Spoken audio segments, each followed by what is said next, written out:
hay diferencia entre hebreos, israelitas, judíos y gentiles.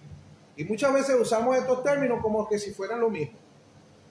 Entender la diferencia no solo nos ayuda a comprender mejor la historia, sino también el plan de Dios para la humanidad. Hebreo es uno de los términos más antiguos de la Biblia y se usa para referirse a los descendientes de Abraham en la dispersación patriarcal. ¿Ok? Abraham se le llamó hebreo en Génesis capítulo 14, versículo 13. Dice, y vino uno de los que se ocuparon, o de los que se escaparon, dice, y lo anunció a Abraham el hebreo. ¿Ok? Y el término hebreo identifica un origen cultural y familiar. Ahora vemos los israelitas. Este nombre viene de Israel, el nuevo nombre que Dios le dio a Jacob en Génesis 32, 28. Dice, y el varón le dijo, no se dirá más tu nombre Jacob, sino Israel. ¿Ok? Sus 12 hijos formaron las 12 tribus de Israel. Por eso el término israelita se refiere a los descendientes ¿de quién? De Jacob o Israel. Entonces, este es el término nacional y de pacto, Israel, ¿verdad? El pueblo que Dios eligió para revelar su ley y su carácter al mundo. Los judíos, este término proviene de la tribu de Judá, después de la división del reino, Israel al norte y Judá al sur. Entonces los descendientes del reino de Judá comenzaron a ser llamados judíos. Ahora, en tiempos de Jesús, el término ya se usaba de manera amplia para referirse al pueblo de Israel en general. ¿Ok? Para hablar del pueblo de Israel en general lo llamaban los judíos. Gentiles, este es el término usado para referirse a todas las naciones que no eran parte del pueblo de Israel, es decir, cualquier persona que no fuera judío o israelita era considerado gentil. Sin embargo, el mensaje del evangelio rompió esa barrera en Gálatas capítulo 3, versículo 28. Dice que ya no hay judío ni griego, no hay esclavo ni libre, no hay varón ni mujer, porque todos vosotros sois uno en Cristo Jesús. Efesios 2:14 dice, porque Él es nuestra paz, que de ambos pueblos hizo uno, derribando la pared intermedia de separación. Escuchen bien esta palabra que les voy a dar en este momento por revelación. Verso 15 dice, aboliendo en su carne las enemistades. Mira lo que abolió, las enemistades. Dice, la ley de los mandamientos expresados en ordenanza. ¿Ah? Pero escúcheme bien, muchos legalistas se confunden por lo que Jesús dijo en Mateo 5:17. ¿Qué dijo Jesús en Mateo 5:17? Jesús dijo, no piensen que he venido a abolir la ley y los profetas. No he venido a abolir la ley, sino a cumplirla. Y los legalistas, los religiosos, para mantener a la gente atado, esclavo, ¿verdad? A que a la ley, dicen que Cristo no vino a abolir la ley, agarran Mateo 5:17 diciendo lo que dice las escrituras, que Cristo no vino a abolir la ley, sino a cumplirla. Ok. Así que Jesús cumplió la ley, pero también la abolió. ¿Por qué la abolió? Miren lo que dice Efesios 2:15 ya en un libro de la gracia. Recordemos claramente que los primeros 4 evangelios, que aunque están en el Nuevo Testamento, forman parte de la ley. Los 4 evangelios son libros de la ley. ¿Estamos claros? Libros de la ley, los 4 primeros evangelios. ¿Okay? Jesús, cuando dijo que Él no vino a abolir la ley, sino a cumplirla, Él la cumplió. Pero luego en la gracia comienza ¿cuándo? Después de Pentecostés, después de Hechos capítulo 2, versículo 2 en adelante. Dice la Biblia entonces, en Efesios capítulo 2, versículo 15, dice, aboliendo en su carne la ley de los mandamientos expresados en ordenanza. ¿La abolió o no la abolió? ¿La ley está abolida o no está abolida? Por supuesto que está abolida. lo dice la Escritura. Dice, para crear en sí mismo de los dos un solo y nuevo hombre, haciendo la paz. Mediante la cruz reconciliar con Dios a ambos en un solo cuerpo, matando en ella las enemistades. Es decir, que los israelitas, los judíos o los hebreos, como usted lo quiera llamar en la Biblia, eran totalmente contrarios y enemigos de los gentiles, que éramos nosotros. Pero ahora, ¿qué pasó? Cristo en la cruz acabó con ese problema. Ahora somos uno, tanto ellos, los judíos, los israelitas, amén, los hebreos y nosotros somos uno solo con Cristo. ¿Cuántos alaban la gloria de Dios? Entonces, el verso 18 dice que porque por medio de él, los unos y los otros tenemos entrada por un mismo espíritu al Padre. Así que ya no sois extranjeros ni envenidizos, sino conciudadanos de los santos y miembros de la familia de Dios. Ahora bien, el apóstol Pablo escribió, inspirado por Dios, como lo dice 2 Timoteo 3:16, que toda la escritura, toda, es inspirada por Dios. ¿Ok? El apóstol Pablo le escribió una carta ¿a quiénes? A los hebreos. Estamos hablando de los hebreos. ¿Quiénes son los hebreos? Ya ustedes saben que eran llamaban en aquel entonces los hebreos a los mismos israelitas o a los mismos judíos. ¿Ok? Pero ya ustedes saben que eran tres términos diferentes. Los hebreos son los descendientes de Abraham, los israelitas, los de Israel o Jacob, y los judíos eran descendientes de la tribu de Judá. Sin embargo, todos los mezclaron y los llaman hebreos, judíos, pero es para que usted tenga claridad bien de esto. ¿Ok? Entonces, el apóstol Pablo escribió una carta a los hebreos, lo dice la Biblia en el Nuevo Testamento. Hebreos 10:26, por lo menos, en adelante, hasta el 29, dice, si después de recibir el conocimiento, esto se lo está diciendo Pablo, ¿a quién? A los hebreos.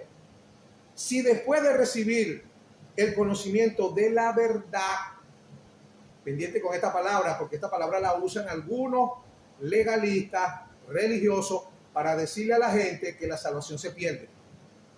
¿Por qué? Porque escuche bien cómo lo dice. Hebreos capítulo 10:26 en adelante dice, si después de recibir el conocimiento de la verdad pecamos obstinadamente, ya no hay sacrificio por los pecados. Solo queda una horrible expectativa de juicio, el fuego ardiente que ha de devorar a los enemigos de Dios. Y allí se agarran. Mira, ve, está viendo que la salvación se pierde, porque después que ya conociste la verdad, después que tuviste conocimiento de la verdad y la rechazaste, dice la escritura que ya solo queda una horrible, que ya no hay más sacrificio por los pecados.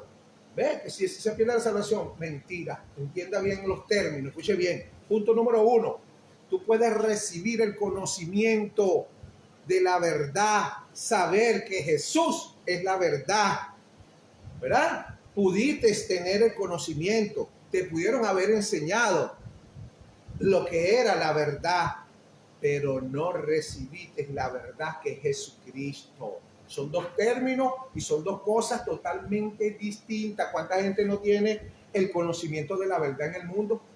Yo conozco gente que conoce Biblia.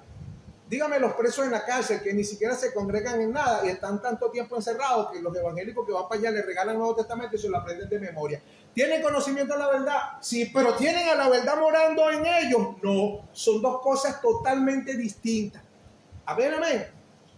Entonces, porque primero que nada la Biblia dice que Jesucristo dijo en Mateo capítulo 28, versículo 20, aquí yo estaré con vosotros todos los días hasta el fin del mundo.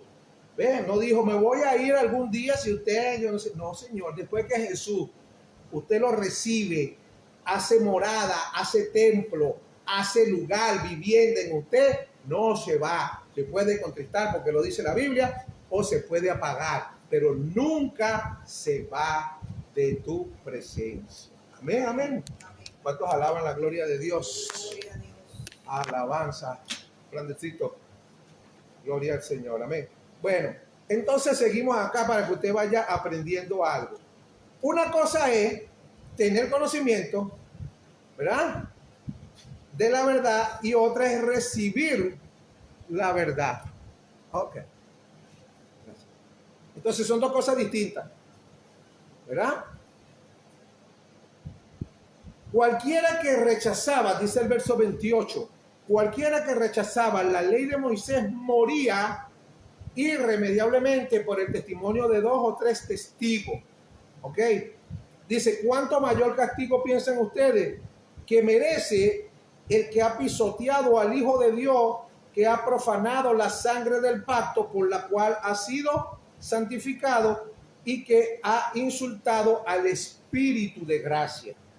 Recordemos que el libro de los Hebreos fue escrito en ese momento para los hebreos. Hebreos 1 y 2, escuche bien, dice que Dios, que muchas veces y de varias maneras habló a nuestros antepasados en otra época por medio de los profetas. ¿A quién le estaba diciendo esto? A nosotros los gentiles, que los habló Dios a nosotros por medio de nuestros antepasados, los profetas. No, nosotros no teníamos profetas, nosotros éramos gentiles. Está dirigiéndose a los hebreos. ¿Quién eran los hebreos? El pueblo de Dios, el pueblo judío, el pueblo de Israel. ¿Estamos claros en esto? Entonces dice, en estos días finales nos ha hablado por medio de su Hijo, a este lo designó heredero de todo y por medio de él hizo el universo. Entonces, en estos versículos está claro, ¿verdad?, que está hablando a los hebreos, a los judíos, y no a nosotros los gentiles o los no judíos. ¿Okay? Así que cuando alguien usa este pasaje diciéndote que si pecas obstinadamente perderás tu salvación, está totalmente equivocado. Porque la verdad, y eso está claro, eso no es un secreto, es que todo lo que hemos pecado, pecamos obstinadamente. O usted peca de una manera pasiva, de una manera, no sé por qué pequé. Usted peca obstinadamente, usted peca porque usted se cansa. La mayoría de la gente que ha caído en tentaciones, en pecados, en robo, en fornicación, en adulterio, en codicia, en envidia, en chisme, en pleito, lo han hecho de una manera obstinada, sabiendo que lo que están haciendo es malo, sabiendo que van a pecar y pecan. Entonces esa es una forma de pecar obstinada, ¿ok? Obstinada. Y muchos piensan que porque pecaron, lamentablemente, la salvación se pierde. Falso. ¿Ah? Falso. Porque ¿qué es pecar obstinadamente? Punto número 1, para que usted se lo aprenda. ¿Qué es pecar obstinadamente? Según la Biblia. Punto número 1, darle la espalda a Jesucristo. Eso sí es pecar obstinadamente. Segundo, alejarte de Dios. Cuando tú te alejas de Dios, ¿verdad?, y le dices que no necesitas, tú no necesitas de su gracia, que prefieres la ley, que prefieres hacer obras, ¿verdad?, y ganarte con tu propia esfuerzo tu salvación, estás insultando al Espíritu de la gracia, como lo dice el versículo 29, ¿verdad? Esto es un rechazo, estás rechazando la gracia de Dios.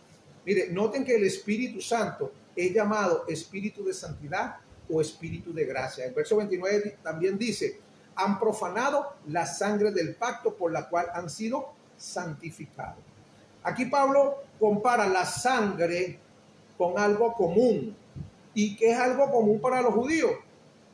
¿Ah?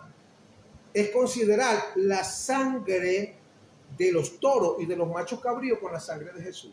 Es decir, ellos preferían en esa época, recuérdense que cuando se escribió el libro de los Hebreos, en esa época todavía estaban haciendo sacrificios de animales en Israel, ¿ok?, para la expiación de los pecados, que todavía lo siguen haciendo en el pueblo judío de Israel allá en el Medio Oriente, donde viven ellos, donde están allá en guerra con Gaza. Entonces, eso significa, eso sí es un insulto grande, eso es un pecado obstinado. En pocas palabras, no me interesa la sangre de Cristo, la están pisoteando, para que sepan lo que es un pecado obstinado. No es los pecaditos esos que tú cometes de ponerte bravo con tu hermano, con tu hermana, con tu esposa.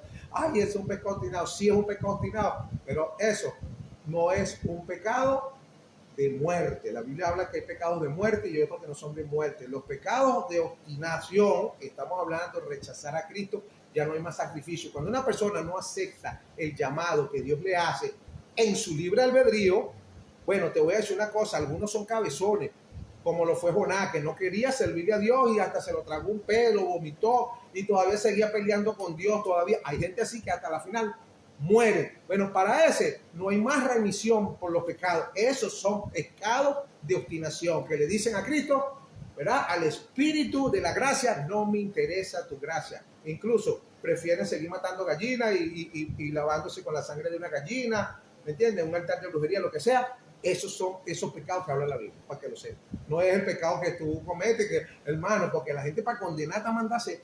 Pero la Biblia dice en Juan capítulo 3, verso 17, que no envió su Hijo, dio su Hijo al mundo a condenar al mundo, sino que el mundo fuera salvo por él. Amén, amén.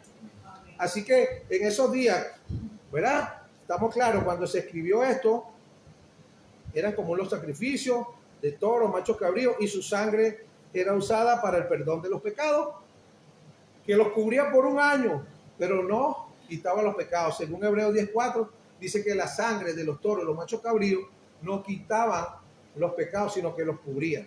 Ahora, Juan 1:29 sí dice que Jesucristo es el Cordero de Dios que quita, no que cubre, que quita el pecado del mundo, lo quita por completo. Porque los judíos todos los años, ¿verdad? Tenían que celebrar, y aún lo celebran en Israel, el Yom Kippur, que es la fiesta de la expiación de los pecados. Y Hebreos 9:12 dice que la sangre de Jesucristo es la que nos da el perdón eterno, no que nos cubre los pecados por un año como lo hacen los judíos, los hebreos en aquel entonces, todavía en este tiempo, que cada año tiene que hacer Yom Kippur, celebrar Yom Kippur, que no es otra cosa que la fiesta de la expiación. Entonces matan animales y eso lo cubre por un año, todos los años tienen que hacer esa fiesta. Pero Cristo una sola vez es el Cordero de Dios, el que quita, no es el que cubre, sino el que quita el pecado del mundo. ¿Ve? Dice que la sangre de Jesucristo nos da perdón eterno en Hebreos 9:12. Como lo dice también en el Antiguo Testamento la profecía de las 70 semanas de Daniel. Daniel capítulo 9, versículo 24 dice, 70 semanas han sido decretadas sobre tu pueblo y sobre tu santa ciudad para poner, mira lo que dice, para poner fin a la transgresión, para terminar con el pecado, escuche bien, acabar con el pecado de una vez por todas, y para expiar la iniquidad, para traer justicia o justificación eterna, no temporal como lo hacían los animalitos que sacrificaban, que justificaban delante de Dios a través de su sangre por un año, pero no era eterno, mientras que la sangre de Jesús es para siempre, es eterno. Amén, amén. Como lo dice Romanos 5:1, justificado pues por la fe, tenemos paz para con Dios por medio de nuestro Señor Jesucristo. Así que la Biblia en Hebreos capítulo 10, verso 26 en adelante, dice que ellos rechazaron a Jesucristo y pisotearon su sangre, y ese es un pecado mayor. ¿Ok? Hebreos 16:14 dice, de cierto te bendeciré, dice la Biblia, con abundancia y te multiplicaré grandemente. Esto se lo dijo Dios a Abraham.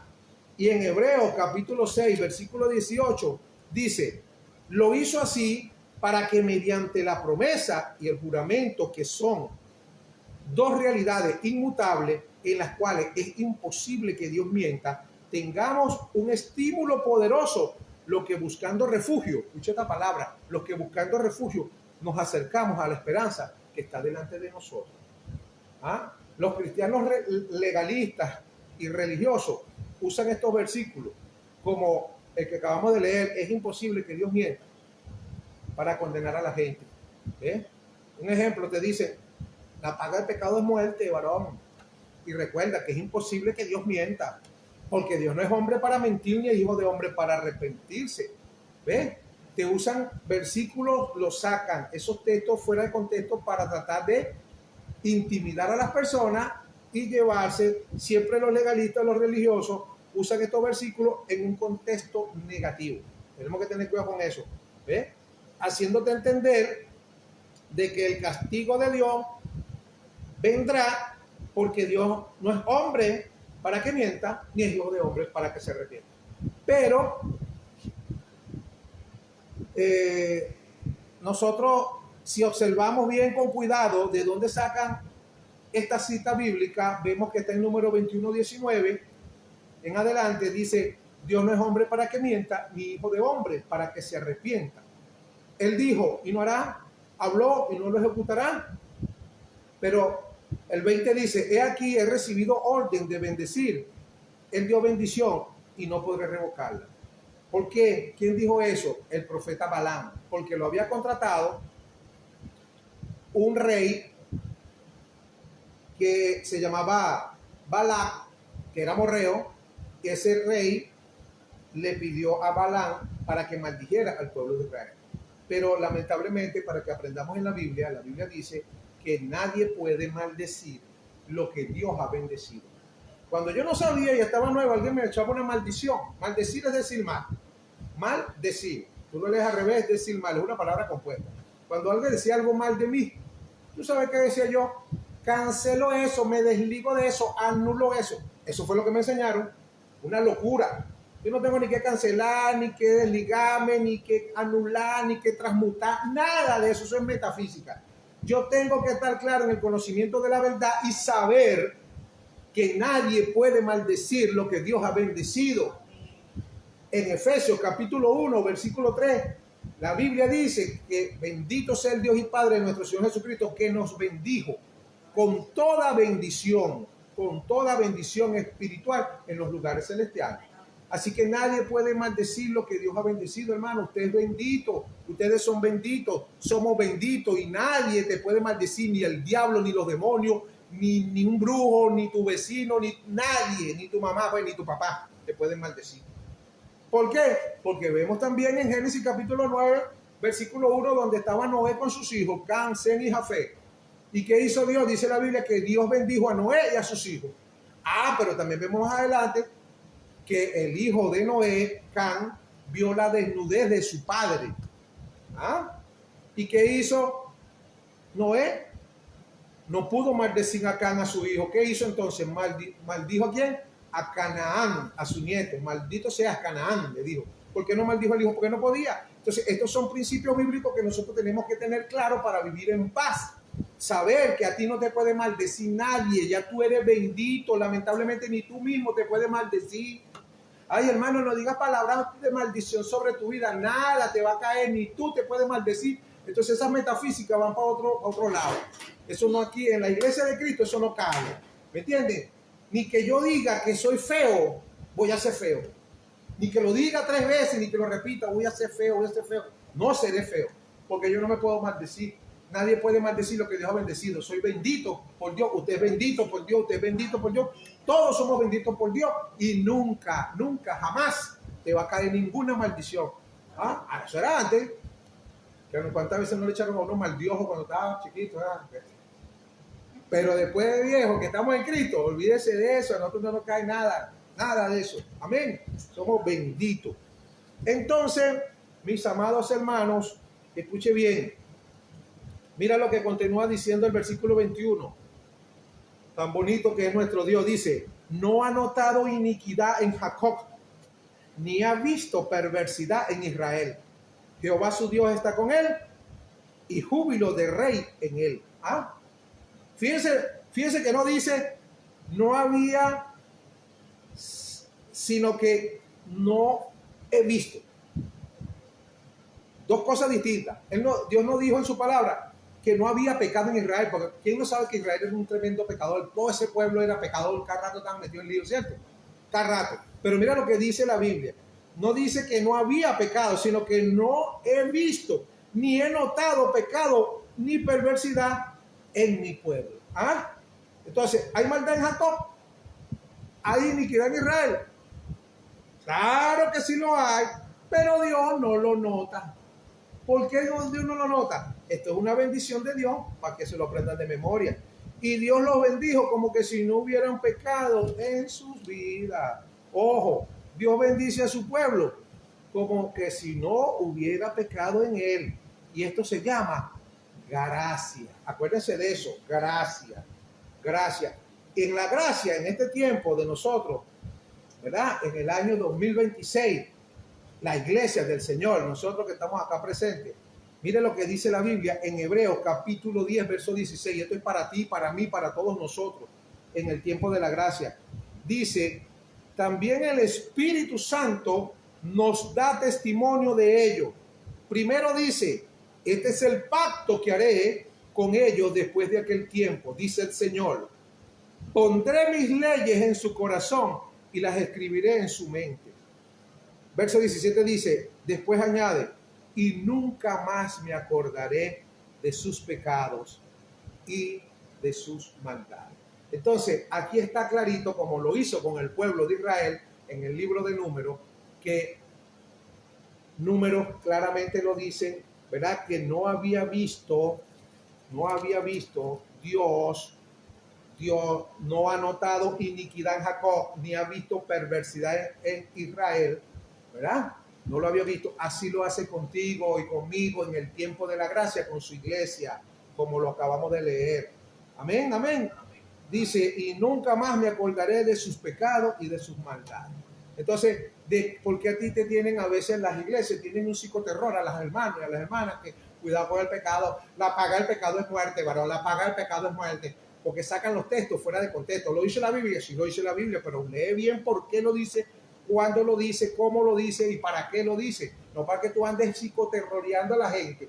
Y resulta que tú ves cómo hay gente que se la dan de super santo, les va mal, y ves otros que son medio ahí, que lo que están es luchando y les va bien. Y tú dices, ¿cómo es esto? Yo no entiendo. Ese es el diablo que los bendice, dicen los legalistas obstinados. Hermano, aprendemos para que tengamos paz y vivamos quieta y reposadamente. Vamos a volver otra vez a Hebreos 6:18, que dice, dos realidades inmutables en las cuales es imposible que Dios mienta. Tengamos un estímulo poderoso, los que buscando refugio, escuchen bien, buscando refugio, nos aferramos a la esperanza que está delante de nosotros. Mire, los hebreos entendían lo que Pablo les decía cuando les decía buscar refugio, lo que estamos buscando refugio. ¿Por qué? Porque ese término refugio les era familiar a ellos, porque la ley decía y hablaba de ciudades de refugio y de huir por refugio.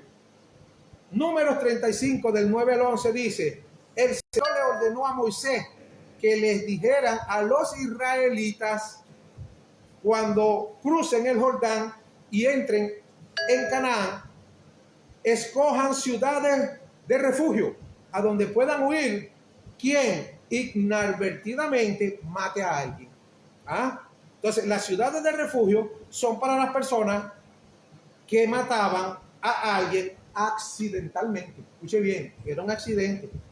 O sea, en otras palabras, no lo mató obstinadamente. No es un pecado de obstinación, sino un pecado de accidente. ¿Ok? Recordemos que la Biblia interpreta la Biblia. Ella misma se interpreta. Ahora, en Números 35, 16 y el 18 dice, mira lo que dice, si alguno golpea con objetos de hierro y esa persona muere, el agresor es un asesino y será condenado a muerte. Cualquiera que golpeara a alguien con un objeto de hierro y esa persona a quien golpeó el agresor muere, el asesino será condenado a muerte.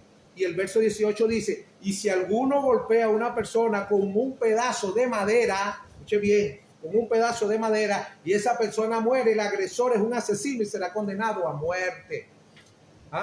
Y Jesús fue clavado con clavos de hierro en una cruz de madera. Mire usted, utilizando el hierro y la madera contra Jesús, contra un hombre. Así que eso nos hace que todos nosotros que lo matamos, porque lo mataron los judíos, lo mataron los hebreos y lo mataron los gentiles, lo mataste tú y lo maté yo también, lo matamos todos, lo matamos. ¿Ok? Para que se sepa esto de memoria. Eso hace que todos nosotros que lo matamos, judíos y gentiles, seamos asesinos y seamos condenados a muerte. Todos nosotros estábamos condenados a muerte. Porque no es un homicidio accidental, sino que fue un homicidio premeditado. Desde que nacimos veníamos pecando, haciendo lo que nos da la gana y no nos importaba el sacrificio que Jesucristo hacía en la cruz del Calvario, cuando que muchas veces no lo decían. ¿Cuántas veces a mí no me dijeron Cristo te ama? Yo lo que hacía era sabotear a los evangélicos. Ay, sí, a mí yo también lo amo a él, gran cosa. Pues, varón, quédese quieto, usted en lo suyo y yo en lo mío. Eso es pisotear la sangre de Cristo. Eso es un pecado de obstinación. ¿Ok? Nosotros matamos, asesinamos a Jesús, le clavamos en las manos pedazos de hierro, clavos de hierro y en una madera. Nosotros nos encontrábamos como unos criminales, unos asesinos dignos de muerte. ¿Ok? Dignos de muerte. Pero, escuche bien, diga conmigo, pero algo pasó en la cruz que hizo que esto ya no fuera un pecado de obstinación, que ya no fuera un homicidio premeditado. Jesús mismo lo cambió todo. ¿Por qué? Porque Jesús lo dijo claramente en el libro del Evangelio, según San Lucas, capítulo 23, verso 34, cuando estaba muriendo en la cruz, le dijo: Padre, perdónalo, porque no saben lo que hacen. ¿Qué te parece esa maravillosa bendición de nuestro gran Dios? En el momento que Él oró, que Jesucristo oró por nosotros, nos puso a todos los que lo clavamos en la cruz, en la categoría de pecado no intencional, de asesinato no premeditado, porque Jesucristo le dijo: son inocentes, papá, perdónalo, no saben lo que hacen. Cuando que la ley, la Biblia nos dice claramente que el que matara a un hombre, lo golpeara con clavos o con madera y el hombre muriera, esos eran asesinos y eran dignos de muerte. Pero Jesús revocó eso con una oración donde le dijo al Padre: Padre, perdóname, ellos no saben lo que hacen. Nos cambió la condición de asesinos premeditados, de pecadores obstinados, ¿a qué? A asesinos sin culpa, asesinos inocentes. Mira tú qué bello nuestro Padre. Eso significa que todos calificamos en Él para la verdadera ciudad de refugio. O sea, acuérdate que había una ciudad de refugio donde se llevaba a la persona que mataba a alguien sin intención. Nosotros matamos a Jesús porque Jesús nos justificó, ya no lo matamos con intención como lo habíamos hecho, pero ahora delante del Padre, delante del juez justo, el juez supremo de todo el universo, quedamos ahora como asesinos, pero inocentes. Asesinos que no matamos, sino que no sabíamos lo que estábamos haciendo, ¿verdad? Que no fue intencional. Por lo tanto, hay refugio para nosotros en una ciudad. Y todo el tiempo que vive el asesino en la ciudad de refugio, según la Biblia, está protegido de los familiares del hombre al que mató. Y no solo eso, sino que se le proveen los medios y los recursos de la ciudad para que él viva ahí protegido, tiene protección y tiene todos los recursos. Y las ciudades de refugio son las ciudades de los sacerdotes. Y el sacerdote del Antiguo Testamento vivía mejor vida que nadie. Comía de lo mejor y se vestían con lo mejor. Entonces, esa es una imagen de nosotros disfrutando de las mejores bendiciones del Creador, ¿verdad? Que recuerden, es por gracia. Nosotros no nos lo merecíamos, es por gracia. Porque estamos en la verdadera ciudad de refugio, que es nuestro Señor Jesucristo. ¿Dónde está usted? Está en Cristo, 2 Corintios 5:17, de modo que si alguno está en Cristo, yo estoy en Cristo, usted está en Cristo, esa es la verdadera ciudad de refugio. ¿Qué tenemos ahí? Ahí yo tengo protección. Ahí no me tocan los enemigos del pasado. Los que estaban molestos conmigo, que me querían quitar la vida, ya no me pueden tocar. ¿Por qué? Porque yo estoy en una ciudad de refugio. ¿Cuál es esa ciudad de refugio? Jesucristo. ¿Y cómo como ahora? Como bien, porque Él, por su gracia, nos alimenta y tenemos derecho de disfrutar todas las bendiciones. Pero eso tenemos que saberlo. A veces nosotros los evangélicos andamos tristes, amargados y afligidos, pero es por desconocimiento. Y lo dice Oseas 4:6, mi pueblo perece o es destruido por falta de conocimiento. Porque ya todo está hecho, todo es por gracia. Si tú estás en un lugar de refugio, como lo dice la Biblia, tú tienes acceso y derecho a todo, hasta la protección. ¿Por qué? Porque Dios mismo nos hizo reyes y sacerdotes, según Apocalipsis capítulo 1, versículo 6, y Apocalipsis capítulo 5, versículo 10.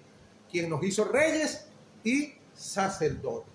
Así que recordemos que el pecado imperdonable, como lo es la blasfemia contra el Espíritu Santo, es un pecado que no podemos cometer nosotros en este tiempo. Aquí la gente te mete a veces un psicoterror diciéndote, varón, varón, cuidado con la blasfemia contra el Espíritu Santo. Mire, este pecado es donde ves a Jesús en persona, según la Biblia. Y luego dice que las obras que él hizo, sanar enfermos, resucitar muertos, etcétera, es por el espíritu del diablo. Mateo 12, 22 al 24 dice, entonces fue traído un endemoniado ciego y mudo y le sanó de tal manera que el endemoniado, que era ciego y mudo, hablaba y veía. Pero los fariseos decían, este no echa fuera a los demonios, sino por Beelzebú, príncipe de los demonios. Y el verso 31 dice, Jesús le dijo, todo pecado y blasfemia será perdonado, mas la blasfemia contra el Espíritu Santo no le será perdonada. Ese pecado no es para nosotros en este tiempo, porque ya Jesucristo no está en persona.